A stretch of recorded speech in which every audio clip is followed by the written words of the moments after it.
Assalamualaikum warahmatullahi wabarakatuh. Selamat siang siswa-siswa Burika dari kelas 7. Pada hari ini Burika akan menjelaskan materi bahasa Indonesia tentang puisi rakyat dan struktur teksnya. Pertama, Burika akan membahas terlebih dahulu mengenai pengenalan puisi rakyat. Puisi rakyat adalah puisi yang berkembang di tengah-tengah kehidupan rakyat.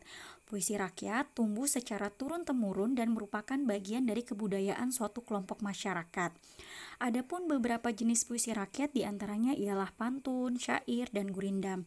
Nah, pada saat kalian duduk di bangku SD, kalian sudah mempelajari materi tentang pantun. Nah, di tingkat yang lebih tinggi di jenjang SMP ini, kalian akan mempelajari kembali materi pantun, namun ditambahkan dengan materi puisi rakyat yang lainnya yaitu syair dan gurindam. Oleh karena itu, untuk materi pantun di sini adalah Ibu sekedar memberikan penguatan dari materi yang sudah pernah kalian pelajari saat SD. Ya, masih ingat ya tentang pantun ya? Pantun adalah bentuk puisi lama yang terdiri dari 4 larik atau 4 baris dengan rima silang berpola ABAB. Nah, perhatikan struktur pantun berikut. Struktur pantun itu terdiri dari 4 bagian. Yang pertama, bait, yang kedua larik atau baris, yang ketiga rima, dan yang keempat adalah isi. Untuk bait, dalam setiap pantun itu terdiri dari 4 larik atau baris setiap baitnya. Jadi misalnya Burika meminta kalian membuat sebuah pantun, maka pantun tersebut harus terdiri dari 4 baris atau 4 larik. Ya, bisa kalian lihat contohnya di sini. Ikan nila dimakan berang-berang, katak hijau melompat ke kiri. Jika berada di rantau orang, baik-baik membawa diri. Nah, ini sangat jelas ya bahwa dalam sebuah pantun itu terdiri dari 4 larik atau 4 baris. Tidak boleh 3, tidak boleh 2, apalagi 1. Kemudian dari setiap barisnya itu minimal terdiri dari 8 sampai 12 suku kata. Suku kata tahu ya, pemotongan kata ya. Kita ambil contoh pada baris yang pertama.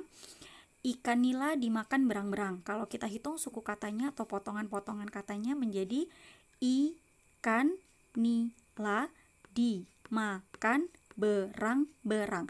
Ada 11 suku kata. Jadi boleh minimal 8 tapi paling banyak 12 suku kata. Artinya dalam satu baris tidak boleh kepanjangan, tidak boleh juga kependekan ya. Kita contohkan yang kedua ya, kita coba hitung yang kedua. Katak hijau, sudah 4 ya. Melompat ke kiri. Nah, tidak lebih dari 12 dan tidak kurang dari 8 juga jumlahnya.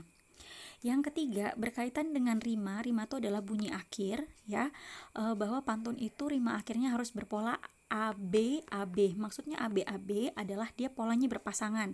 Baris pertama itu polanya sama dengan baris ketiga, baris kedua polanya sama dengan baris keempat. Maksud pola sama itu adalah bunyi belakangnya sama.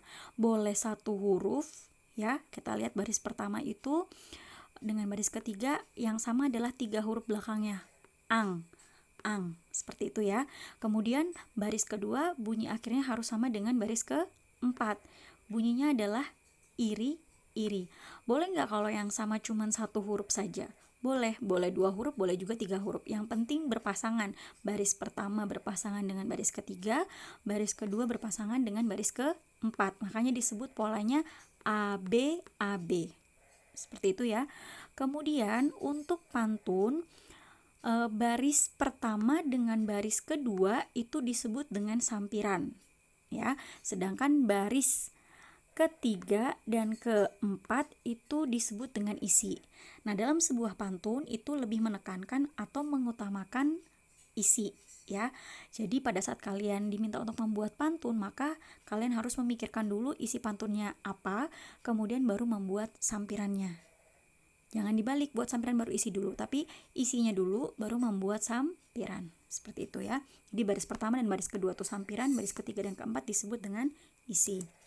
Nah, di sini Burika juga memberi contoh beberapa pantun ya. Berdasarkan jenis-jenisnya, ada pantun nasihat, ada pantun religi, ada pantun teka-teki, dan ada pantun jenaka. Nah, seperti yang sudah Burika jelaskan tadi bahwa pantun harus terdiri dari 4 larik atau 4 baris, 1, 2, 3, 4, 1, 2, 3, 4 dan seterusnya. Dalam setiap baris terdiri dari 8 sampai 12 suku kata. Pulang, pulang, memancing, saat fajar. Nah, ada 9 suku kata. Seperti itu ya. Nah, kita lihat di sini bahwa baris pertama pasangannya baris ke-3, baris kedua pasangannya baris ke-4, seperti itu ya. Kemudian kita bisa mengetahui bahwa pantun tersebut adalah pantun nasihat, pantun keagamaan, pantun teka-teki, pantun jenaka adalah dilihat di baris ke-3 dan 4. Karena kalau kita ingin melihat isi pantun, kita bisa melihatnya di baris ke-3 dan ke-4. Contoh, pantun nasihat, kita lihat isinya adalah saat muda rajin belajar, pasti tua hidup makmur. Itulah isi pantunnya. Kemudian, di pantun jenaka, kita bisa lihat lagi isinya di baris ke-3 dan ke-4. Bagaimana hati tak geli, kepala botak suka sisiran. Seperti itu. Jadi, ketika kita ingin melihat isi sebuah pantun, maka kita lihatlah isinya di baris ke-3 dan ke-4.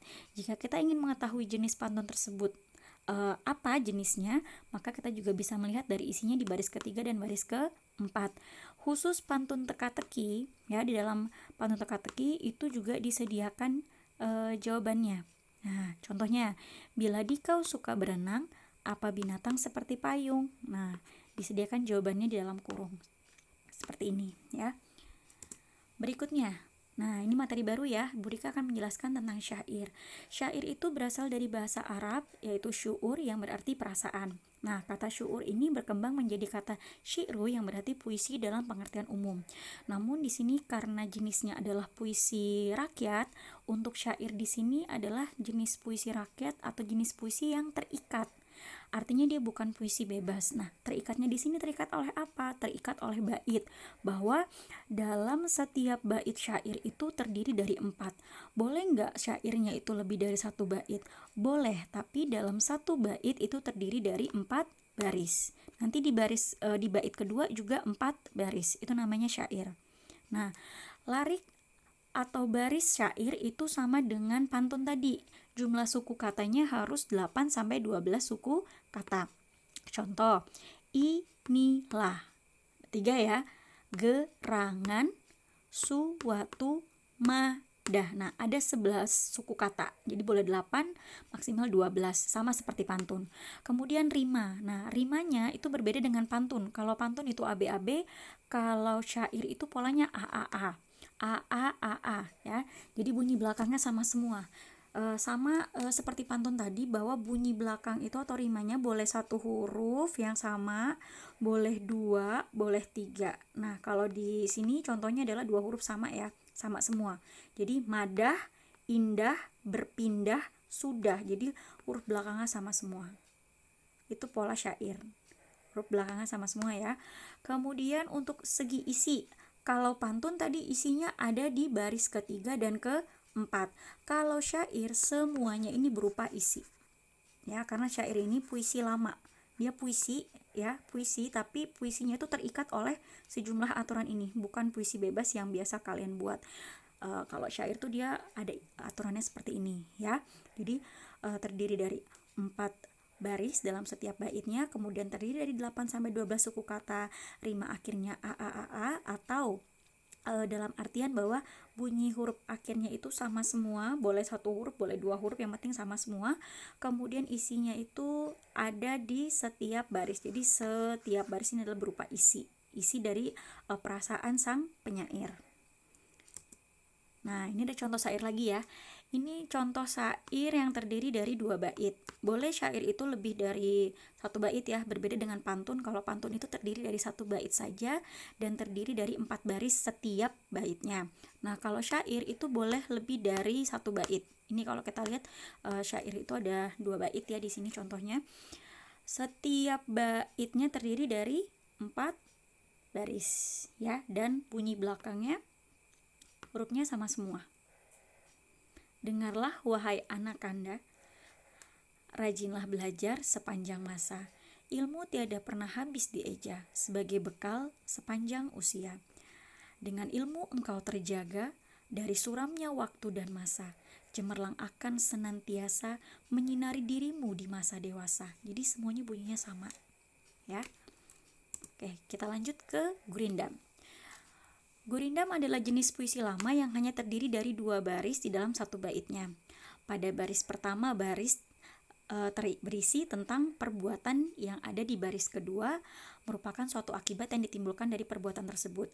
Jadi gurindam itu isinya nasihat. Di baris pertama itu dia berupa sebab, di baris keduanya berupa akibat. Sama ya, strukturnya juga ada 4, terdiri dari bait, larik, rima, dan isi. Aturannya ada 4. Yang pertama bait, untuk gurindam itu hanya terdiri dari 2 baris saja setiap baitnya. Ya, kalau pantun dan syair tadi kan baitnya itu terdiri dari 4 baris. Kalau gurindam hanya 2 baris. Berbaktilah kamu kepada ibumu, itu baris pertama. Baris keduanya, niscaya surga akan bertemu. Jadi kalau syair dan pantun ada 4 baris, kalau gurindam cuma 2 baris. Kemudian setiap larik atau barisnya terdiri dari 8 sampai 12 suku kata. Nah, ini sama seperti syair dan pantun ya, bahwa setiap baris ini terdiri dari 8 sampai 12 suku kata. Kemudian rimanya itu sama dengan syair, polanya AA. Mengapa bukan AAAA? Karena jumlah barisnya hanya 2. Ya, jadi polanya AA. AA itu maksudnya di sini huruf belakangnya sama. Ada berapa huruf yang sama? 1, 2 ya. Belakangnya sama-sama berakhiran mu. Berbaktilah kamu kepada ibumu, niscaya surga akan bertemu. Nah, bunyi belakangnya sama, rimanya AA. Kalau pantun tadi rimanya AB AB karena 4. Kalau syair AA AA. Kalau gurindam karena cuma 2 baris, polanya atau rima akhirnya adalah AA. Dua-duanya sama bunyi belakangnya. Nah, dari segi isi, gurindam ini sama seperti syair tadi bahwa semuanya itu berupa isi. Ya, karena di sini barisnya ada 2, maka baris pertama dan baris kedua itu adalah berupa isi. Nah, seperti yang dijelaskan di atas tadi bahwa baris pertama itu adalah sebab, ya, baris keduanya akibat. Apa sebabnya? Berbaktilah kamu kepada ibumu, artinya jika kita berbakti kepada ibu kita, akibatnya apa? Niscaya surga akan bertemu. Jadi gurindam itu isinya adalah nasihat, terdiri dari 2 baris. Baris pertama itu sebab, baris kedua tuh akibat. Bunyi akhirnya sama. Oke? Nah, jika ada pertanyaan seperti ini, apa isi dari gurindam tersebut? Nah, gurindam tersebut berisi nasihat untuk selalu berbakti kepada ibu agar mendapat surga, atau gurindam tersebut berisi nasihat kepada seorang anak jika ingin meraih surga maka harus berbakti kepada ibu. Seperti itu ya. Jadi gurindam itu berisi nasihat dan terdiri dari 2 baris yang bunyi belakangnya sama. Nah, ini ada contoh gurindam lagi. Ya, contoh yang pertama, janganlah menjadi orang yang memelas, nanti kamu menjadi orang yang malas. Nah, ini adalah gurindam yang isinya nasihat ya. Jadi sebabnya adalah janganlah menjadi orang malas, akibatnya nanti kamu menjadi orang yang malas. Nah, contoh yang kedua, barang siapa melakukan perbuatan maksiat, nah ini sebabnya ya, akibatnya apa? Pasti akan disiksa di akhirat. Huruf belakangnya sama. Ini 3 huruf, las, yang ini at 2 huruf. Ya, jadi gurindam itu isinya nasihat, terdiri dari 2 baris ya. Baris pertama dan baris kedua bunyi belakangnya harus sama. Baris pertama berupa sebab, baris kedua berupa akibat yang ditimbulkan. Baik, demikian penjelasan Bu Rika pada hari ini tentang materi puisi rakyat yang terdiri dari pantun, syair, dan gurindam. Untuk pertemuan berikutnya nanti akan Bu Rika berikan latihan soal untuk menguji seberapa jelas, seberapa paham kalian tentang materi puisi rakyat yang telah Ibu jelaskan pada hari ini. Selamat belajar. Assalamualaikum warahmatullahi wabarakatuh. Selamat siang.